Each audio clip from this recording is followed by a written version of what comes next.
공이항등식과 나머지 정리 1페이지 보도록 하겠습니다. 자, 식에 사용된 기호에 따른 식의 분류라고 나와 있네요. 자, 식에 등호가 사용되면 우리는 등식이라고 부르고 부등호가 사용되면 부등식이라고 부릅니다. 그런데 이 등호가 들어간 식은요, 크게 두 개로 나뉘어져요. 뭐하고 뭐로 나뉘어지냐? 항등식과 방정식이라는 개념으로 나뉘어집니다. 자, 그리고 부등식도 사실은 절대 부등식과 조건 부등식이라는 개념으로 나뉘어져요. 절대 부등식과 조건 부등식이라는 개념으로 나뉘어져요. 그래서 여러분이 중학교 때까지 배워왔던 대부분의 개념은 사실은 뭐냐면요, 방정식을 주로 배워왔어요. 중학교 때 배웠던 부등식은 사실 전부 다 조건 부등식이었어요. 이제 우리는 중학교 때 배우지 못했던 뭘 배운다? 항등식과 절대 부등식이라는 개념을 배우게 될 겁니다.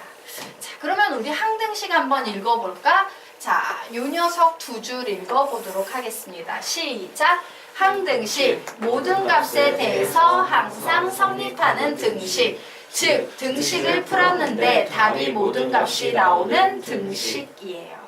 자, 방정식 한번 읽어볼까? 시작! 방정식, 어떤 특정한 값에 대해서만 성립하는 등식, 즉 등식을 풀었는데 답이 어떤 특정한 값만 나오는 등식. 우리 방정식에서 바로 그 어떤 특정한 값, 보통 뭐라고 부릅니까? 근이라고 부릅니다. 자, 그래서 예를 들면 이런 거예요. 자, 3x는 3x라는 등식이 하나 있고요. 이쪽엔 3x는 2라는 식이 하나 있어요. 자, 그러면 요 식 같은 경우는 어때? x자리에 1 집어넣어도 등호 성립하죠? 2 집어넣어도 등식 성립, 3 집어넣어도 등식 성립, 아무 값이나 다 집어넣어도 등식 항상 성립하네? 우리는 이런 식을 뭐라고 부른다? 항등식이라고 불러요. 하지만 요 자리에 들어갈 수 있는 x는 뭐밖에 없다? 3분의 2만 성립이 되죠? 우리는 요 녀석을 근이라고 부르면서 얘를 방정식이라고 부르게 되는 거예요. 자, 그럼 지금 딱 볼 땐 항등식이 쉬워요? 방정식이 쉬워요? 항등식이 쉬워 보이지만 실제로 고등학교 수준의 문제를 풀어보면 항등식이 방정식보다 훨씬 어려워요. 어렵기 때문에 고등학교 수준에서 배우는 거예요. 자, 그래서 항등식 같은 경우는 방정식은 당연히 야, 요 등식을 만족시키는 x값 구해봐, 근 구해봐 라는 게 굉장히 중요한 주제가 되겠지. 맞나? 하지만 반면에 항등식 문제를 딱 내면서 야, 얘가 항등식이야, 근 구해볼래? 이런 문제 내는 사람 있어요? 없어요? 없어요. 왜? 항등식은 항상 답이 뭐가 나오기 때문에 x는 모든 값이 나오기 때문에 그냥 답을 외워버리면 되잖아. 그래서 항등식 문제는 어떤 식으로 바뀌냐면요, 요 자리에 a를 하나 집어넣어요. 근데 문제는 이거야. 얘가 a가 들어가 버리게 되면 솔직히 얘가 항등식인지 방정식인지 우리가 알 수 있어요? 없어요? 없어요. 왜냐면 만약에 a가 2일 수도 있잖아요. 선생님, 넘어가면 x는 0이라는 방정식 나오는데요, 요렇게 돼버릴 수 있기 때문에 사실은요, 식이 미지수를 포함한 상태로 등장을 할 때는 얘가 항등식 문제인지 방정식 문제인지 구분을 할 수 있다 없다? 없어요. 그냥 등식이 들어간 등식인 건 알겠는데 얘 항등식이야 방정식이야 모르겠다요. 그래서 수학자들은 어떻게 했냐면요, 방정식 문제가 나올 때는 보통 야, 여기 등식 나왔는데 등식을 풀어라 이렇게만 표현을 해줘요. 반면에 항등식 문제가 나오면요, 반드시 이 식 앞쪽에다가 얘는 항등식이걸랑, 그러니까 지금부터 이 문제 풀어봐 라고 항등식임을 나타내주는 특정한 표현을 무조건 붙이기로 약속을 했어요. 되겠습니까? 그럼 우리는 이 식이 항등식인지 어떻게 아는지 그 표현에 대해 배워야겠지? 그 표현이 아래에 나와 있습니다. 1페이지 아래에 보면 항등식의 다양한 표현이라고 나와 있네요. 한번 읽어보도록 할까? 시작! 모든 x값에 대해서 항상 성립하는 등식, 임의의 x값에 대해서 항상 성립하는 등식, 어떤 x값에 대해서도 항상 성립하는 등식, x의 값에 관계없이 항상 성립하는 등식. x가 어떤 값을 갖든지 항상 성립하는 등식. x에 관한 항등식. 이런 표현이 등식 앞에 붙어 있으면 얘는 무조건 항등식 문제예요. 그래서 거기에 나와 있는 문제의 핵심 포인트는 뭐야? 아, 전부 다 x자리에 아무 수나 다 집어넣어도 등식이 성립한다라는 얘기를 하고 있구나. 맞습니까? x자리에 아무 수나 다 넣어도 등식 성립한다는 얘기를 하고 있네? 이런 공통점이 있어요. 그리고 거기에 나와 있는 표현 중에서 학생들이 제일 싫어하는 표현 임의의 네모박스 치시기 바랍니다. 예, 정말 놀라운 게 모든이라는 말 나오면 애들이 되게 안다고 착각해. 근데 임의의라는 말이 나오면 이게 뭔 말이지? 고민해요. 자, 앞으로 고등수학에서 나오는 임의의라는 표현은 전부 다 모든으로 바꿔놓고 해석할 수 있어요. 그래서 위쪽에 모든 있지? 예, 임의의 위쪽으로 화살표 살짝 올려서 모든 쪽으로 화살표를 올려놓으십시오. 앞으로 임의의라는 말이 나와서 혼동을 일으키면 임의의를 전부 뭐로 바꿔놓고 해석한다? 모든으로 바꿔놓고 해석한다예요. 되겠습니까? 네. 그래서 우리가 이제 항등식이라는 개념에 대해서 정리했어요. 자, 이 항등식과 방정식의 어마어마하게 큰 차이 선생님이 이건 필기할 필요 없어요. 살짝 보여드리도록 하겠습니다. 자, AX는 B라는 식이 나와 있어요. 그런데 얘를 풀어라 이렇게 나와 있고 얘는 모든 X 값에 대해서 다음 등식이 성립할 때 이런 표현이 보여요. 즉 앞에 있는 문제와 뒤에 있는 문제는 똑같은 구조처럼 보이지만 하나는 항등식이고 하나는 방정식이란 얘기지. 자, 항등식일 때 이 문제는 답이 뭐가 되냐면요. 무조건 A는 0, N, B는 0이 돼요. 방정식일 때 이 문제는 어떻게 풀리냐면요. X는 A분의 B가 답이 되기 위해서는 A는 0이 아니다. 만약에 A가 0이 된다면, 즉 0 곱하기 X는 B꼴이 된다면 이 경우에는 B가 0인 경우에는 여러분이 보통 아는 X는 모든 수, X는 모든 수, 이런 표현에 해당되는 X는 부정. 정할 수 없을 만큼 해가 엄청나게 많다. 두 번째, B가 0이 안 된다면, 예를 들어 B가 3이야. 0에다 어떤 수를 곱해서 3이 나오게 하는 X를 찾으려고 해. 그런 X는 가능해요? 불가능해요? 불가능하죠? 야, X는 해가 없다라는 말을 고등수학에서 이거 필기 안 해도 돼요. 불능이라고 표현해요. 자, 그래서 하고 싶은 얘기 뭐냐? 그냥 똑같아 보이는 문제인데 항등식과 방정식을 풀었을 때 답이 완전히 달라진다라는 얘기를 하는 거예요. 되겠습니까? 그러므로 우리는 앞으로 등식 문제가 나오면 얘가 항등식인지 방정식인지 민감하게 구분해야 한다, 안 해야 한다, 해야 한다. 완전히 풀이가 달라집니다. 자, 그러면 우리 절대부등식 읽어보자. 시작! 절대부등식, 모든 실수값에 대해서 항상 성립하는 부등식. 즉, 부등식을 풀었는데 답이 모든 실수값이 나오는 부등식. 아래에 있는 문제 시작! 조건 부등식, 어떤 특정한 범위에 대해서만 성립하는 부등식. 즉, 부등식을 풀었는데 답이 어떤 특정한 범위만 나오는 부등식이에요. 이때 이 특정한 범위를 우리 보통 해라고 부릅니다. 자, 그래서 어떤 게 절대 부등식이냐면, 부등식은 전부 허수 아직 안 배웠지만 실수에서만 얘기를 하는데, 예를 들어서 야, x의 제곱이 마이너스 3보다 커, 이런 게 나왔어요. 자, 실수의 제곱은 항상 0 이상이랬지. 그러므로 얘는 x자리에 어떤 수를 넣건 항상 마이너스 3보다 크겠네? 즉 x자리에 아무 수나 다 넣을 수 있어요? 없어요? 있죠? 이처럼 모든 실수값에 대해서 항상 성립하는 부등식, 우리는 이런 부등식을 절대 부등식이라고 부릅니다. 반면에 조건 부등식은 이런 거예요. 3x는 2보다 크다.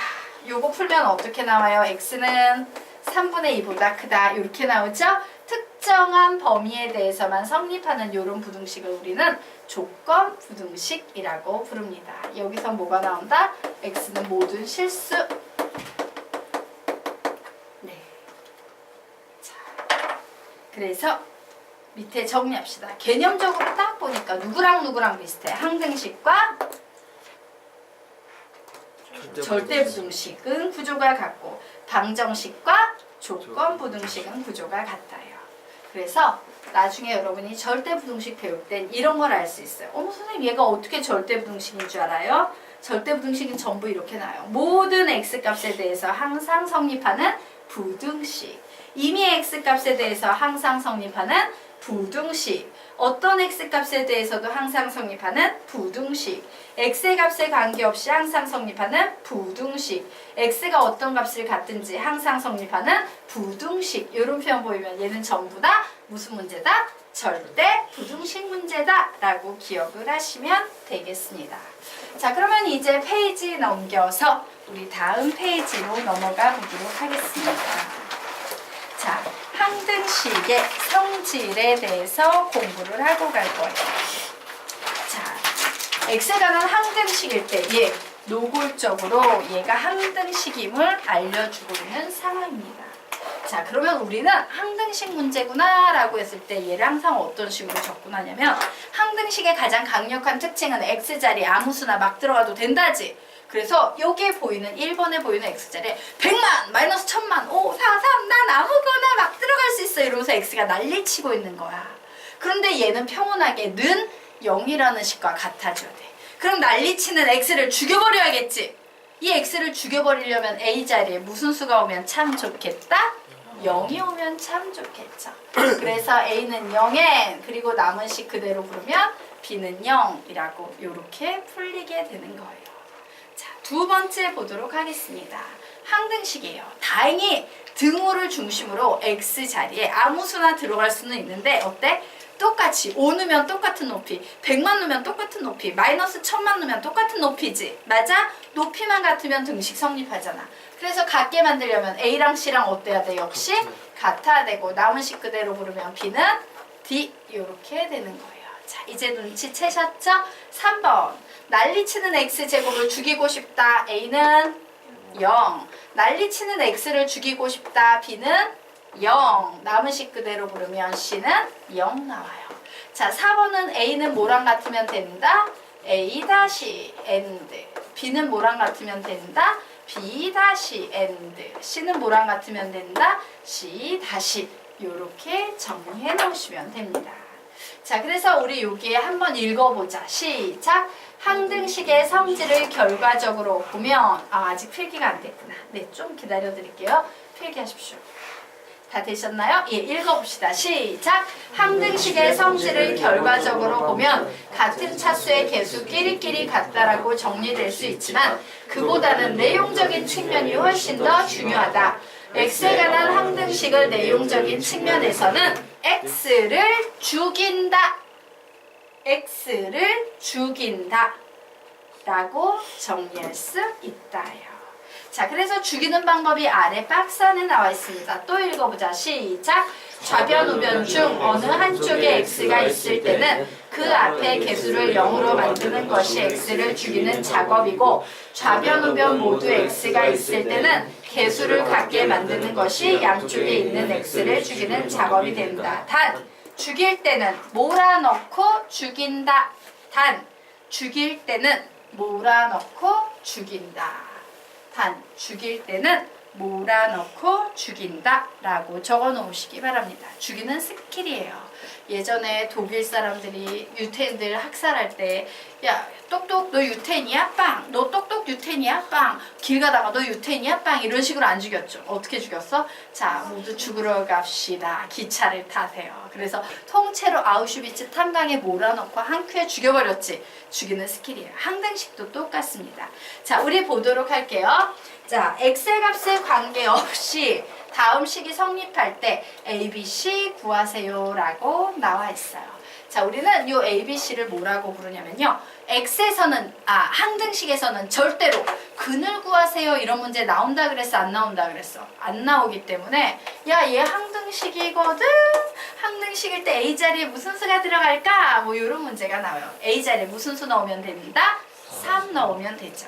우리는 이처럼 아직 정해지지 않은 개수를요. 미정개수라고 불러요. 그래서 정리해드리겠습니다. 항등식 문제는 전부 다 미정개수를 구하라는 문제가 나오고요. 방정식 문제는 전부 다 근을 구하라는 문제 위주로 만들어져요. 되겠습니까? 오, 그렇구나. 미정계수구나. 자, 그래서 항등식 문제 아주 기본적인 구조입니다. x의 값에 관계없이 등식이 성립할 때 뭐야? 저 항등식이걸랑요. 이때 ABC 구하래요. ABC가 뭔가 봤더니 계수 자리에 있지? 와, 미정계수 구하라는 얘기네. 저 항등식이 올라면 미정계수 구하세요. 이런 문제가 나와 있어요. 자, 그런데 죽일 때는 어떻게 죽이는 게 스킬이다? 몰아넣고 죽인다. 자, 보도록 하겠습니다. 가만히 봤더니 여기서 3은 누구랑 같아야 돼? C-1과 같아야 되죠. 그런데 이쪽에 봤더니 x가 여기저기 막 널려 있어요. 이렇게 널려 있으면 안 돼요. x 막 널려 있으면 안 되고 몰아넣어야 되기 때문에 우리는 얘를 -4 플러스 a에 x라고 몰아넣으셔야 돼요. 하나로. 자, 이 경우에 -4 플러스 a는 이제 누구랑 같아지면 된다? 5랑 같아지면 된다. 남은 식. b는 누구랑 같아지면 된다? 4랑 같아지면 된다. 그러므로 c의 값은 몇입니까? 4. a의 값은 몇입니까? 9. b의 값은 몇입니까? 4. 이런 식으로 답을 내실 수 있는 거예요. 엄청 쉽죠? 네. 되겠죠? 자, 지워도 되겠습니까? 네. 자, 그러면 이제 다음 페이지로 넘어가 보도록 하자. 예, 맨 위에 적어 놓습니다. 항등식은 뭐를 구하는 게 목적이랬어? 항등식은 미정계수. 방정식은 근. 적어 놓으세요. 항등식은 미정계수. 방정식은 근이라고 적어 놓으시기 바랍니다. 자, 그러면 항등식 문제를 푸는 방법을 우리는 뭐라고 부르냐면요. 미정계수법이라고 부릅니다. 미정계수법. 땡땡. 미정계수법. 땡땡. 항등식에서 아직 정해지지 않은 계수, 즉 미정계수를 구하는 방법.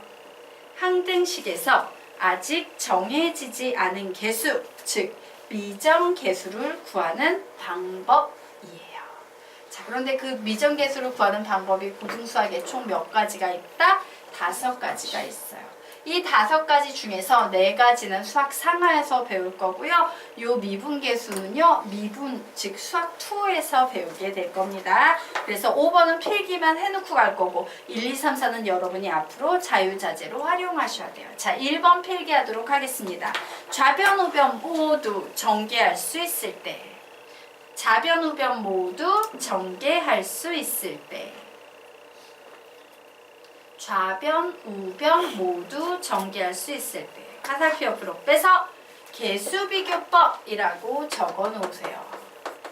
계수비교법이라고 적어 놓으시기 바랍니다.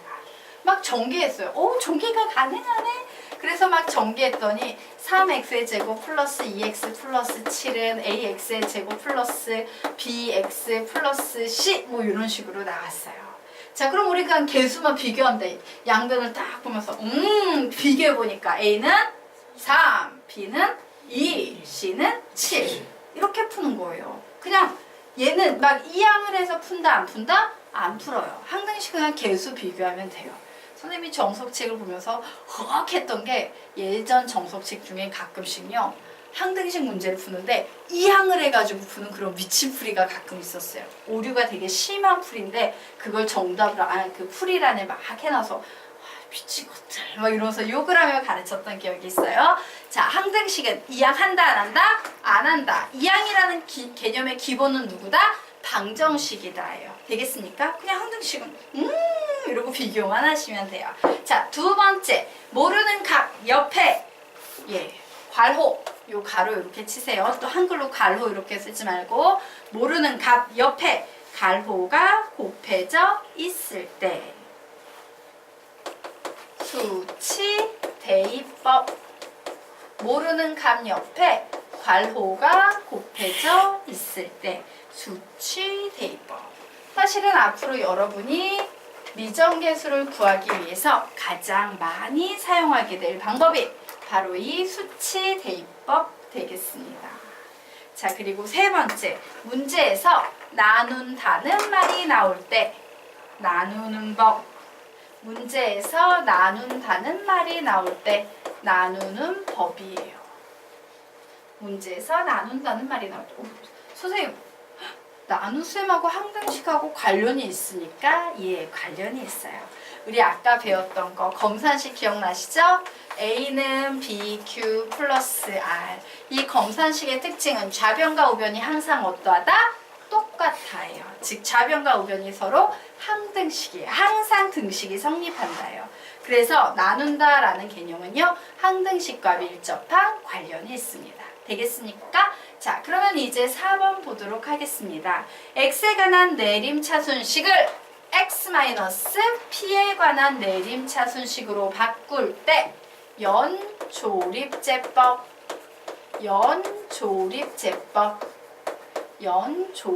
연조립제법이라는 개념을 사용합니다.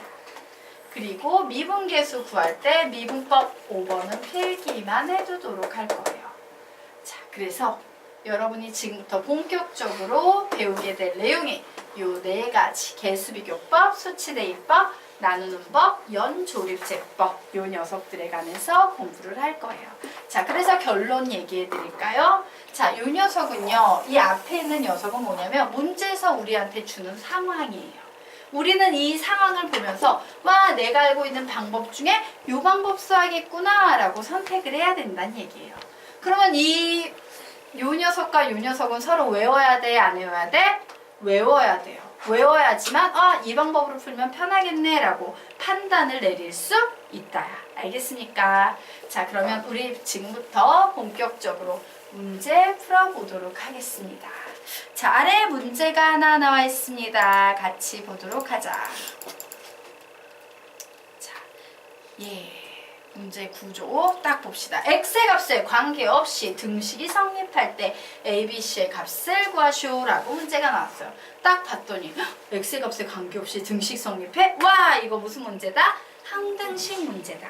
항등식 문제의 목적은 뭐다? 뭘 구하는 데 있다?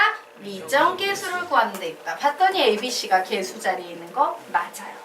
자, 그러면 첫 번째 이 문제는 좌변, 우변 모두 전개할 수 있습니까? 있죠. 뭘로 풀 수 있어? 개수비교법으로 풀 수 있어. 하지만 이 문제는 가만히 봤더니 솔직히 말하면 나 얘 알아요? 몰라요? A 뭔지 모르지. 근데 이 모르는 값 옆에 뭐가 곱해져 있다? 가로가 곱해져 있어요. 모르는 값 옆에 가로 곱해져 있으면 무슨 방법을 쓸 수도 있다? 수치대입법을 쓸 수도 있다. 자, 그럼 여러분은 이거 막 쫙 전개하는 게 편하겠어? 그냥 수치대입법으로 그냥 숫자 쏙쏙쏙 집어넣으면서 푸는 게 편하겠어? 수치대입법이 편하겠죠. 그래서 수치를 대입할 건데 이 수치를 대입할 때의 특징은 뭐냐면 모르는 값을 없애기 위해서요. 이 가로 안이 0이 되는 숫자를 대입해야 돼. 그러면 A를 없애고 싶으면 X자리에 뭐 넣으면 돼? 2 혹은 3을 넣으면 되는 거예요. 요런 특정한 숫자만 넣어주는 겁니다. 자, 그래서 우리는 이 문제를 뭐로 풀어보겠다? 수치 대입법으로 풀어볼 겁니다. 자, 우선 X자리에 몇 대입하면 되겠어? 2 대입해 볼 거예요. 어머, 2 빼기 슉 사라지네. 요 뒤에도 2 빼기 슉 사라지고 와, 얘 하나 남네. 그래서 식 써보면 B 곱하기 2 빼기 1은 1 2 빼기 3은 마이너스 1. 그 결과가 1이 됐대요. 그러므로 우리는 B가 몇임을 알 수 있다? 마이너스 1임을 알 수 있다. 자, 이번엔 X자리에 몇 대입해 보겠습니까? 3 대입해 보도록 할 거예요. 자, X의 자리에 3을 대입했더니 3 빼기 3, 3 빼기 3 얘네 두 개 사라지고 요 부분만 살아남네요. C 곱하기 3 빼기 1은 2 3 빼기 2는 1 얘가 1이 됐답니다. 그러면 C는 몇이 된다? 2분의 1. 자, 이제 X의 자리에 몇 대입합니까? 1 대입합니다. 자, X의 자리에 1 대입했더니 1 빼기 1 해서 사라지는 부분 다 지우고 얘만 남습니다. A 곱하기 마이너스 1 곱하기 마이너스 2는 1이다 라고 나와서 A는 몇이 되겠다? 2분의 1이 되겠다. 수치대입법은 이런 겁니다. 굉장히 간단히 풀리죠. 자, 되겠습니까? 자, 하지만 사실 수치대입법의 하이라이트는요, 아래와 같은 구조의 식이에요. 우리는 이 fx 알아요? 몰라요? 몰라요. 모르는 값을 없애기 위해서 모르는 값 안쪽에 있는 요 가로를 0으로 만드는 값을 의도적으로 고의로 대입하는 거. 우리는 요런 경우에 수치대입법으로 많이 풀어요. 한 번 더 적어 놓으세요. 수치대입법. 수치대입법이라고 적어 놓으시기 바랍니다. 자, 그러면 이런 문제는 어떻게 푸냐? 뭐 fx 뭔지 몰라요, 선생님. 이 fx를 없애기 위해서 우리 x자리에 뭐 집어넣으면 참 좋겠다? 마이너스 2. 그래서 선생님이 x자리에 마이너스 2를 딱 집어넣어 볼 거예요. 그러면 좌변은 전부 0이 되고 얘는 마이너스 2의 4제곱 16. 마이너스 2를 제곱하면 4니까 마이너스 4a 플러스 b. 요런 식이 하나 남네요. 자, 요번엔 와, 얘를 0으로 만들려면 x의 제곱자리에 몇을 집어넣으면 된다? 2를 집어넣으면 되지. 그냥 통째로. 왜냐면 여기가 x제곱, x의 4제곱씩이니까. 그냥 x제곱자리에 통째로 2 집어넣어도 되죠? 그래서 0은 x의 제곱이니까 4 마이너스 2a 플러스 b가 되는 거야. 나 ab 구해야 되는데. 가만히 봤더니 미지수 2개, 식수 2개. 이온 1차 연립방정식이죠? 예, 풀 수 있습니다. 두 식을 더한다, 뺀다? 뺀다. 그래서 뺐더니 12 마이너스 2a. a 몇 나옵니까? 6. 자, a 자리에 6 들어가면 이 녀석 이렇게 계산하면 마이너스 12에다가 4 해주니까 마이너스 8이네요. b의 값은 몇이 되겠다?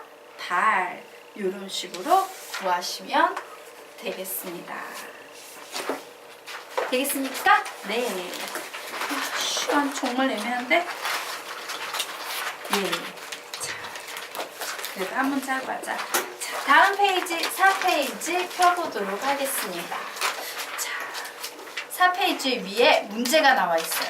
자, 이 문제는 왜 어려울까? 이 문제의 난이도는 문제의 표현 중에서 누가 이 문제를 어렵게 만들고 있는 것 같아? 누가? 요 표현이에요. 가끔 수학 문제를 풀다가 보면요, 일정이라는 말이 나와요. 자, 일정이라는 말의 뜻은 뭐냐면 하나로 정해졌다예요. 하나로 정해지긴 정해졌는데 내가 재수가 없게 그 값이 뭔지 모를 뿐이야. 그치? 그래서 일정할 때라는 말이 나오면 항상 는 K로 놓고 푸는 습관을 들이셔야 돼요. 그 값이 뭔지 몰라? 근데 나 K라고 가정할래요. 자, 그래서 식 쓰겠습니다. x 플러스 2y 마이너스 3분의 ax 플러스 by 플러스 1의 값이 일정하다는 것은 얘를 K로 놓고 문제를 풀겠다요. 그런데 가만히 구조를 보니까 xy 값에 관계없이 이 등식이 성립할 때 a, b 값 구하래요. 와, 이거 항등식 문제구나. 근데 항등식이라고 하기엔 막 분수 이거 되게 부담스럽지. 그래서 이 녀석을 이렇게 그대로 곱해서 올릴 수 있다 없다? 있다요. 그래서 ax 플러스 by 플러스 1은 곱해서 올리면 kx 플러스 2ky 마이너스 3k 이렇게 쓸 수 있겠네요. 자, 그래서 값을 구합니다. 누구부터 구해야 돼? k 값부터 구해야겠죠. k는 몇 나옵니까? 마이너스 3분의 1 나왔어요. 자, 그러면 이 녀석이 마이너스 3분의 2가 되니까 얘는 뭐다? b가 되겠죠. 그리고 a의 값은 뭡니까? 마이너스 3분의 1이 되겠다. 그래서 a 더하기 b의 값 구하면 몇이다? 마이너스 1이다. 이렇게 답을 내시면 되는 거예요. 그래서 이 문제의 핵심은 뭐다? 일정하다라는 말을 어떤 식으로 처리할 것이냐, 이 부분만 알아두시면 되겠습니다. 오늘 수업은 여기서 마치도록 하겠습니다. 자, 그래서 우리의 수업은 금요일에 있자 이제 맞나요? 네. 그리고 금요일에 혹시 시간 바뀌나요? 안 바뀌나요? 안 바뀌나요? 기억이 안 난다. 항상 이 수업이 6시 반, 8시였나요?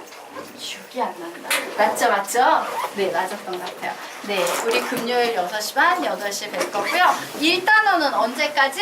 다음 주 월요일까지 숙제입니다. 예, 풀어오시기 바랍니다. 금요일에 뵙겠고요. 자, 지금 또 3학년 1학기 과정 수업을 들으시는 분들은 교재를 준비해 주시기 바랍니다. 하연이 수업 들을 수도 있다. 대기해라.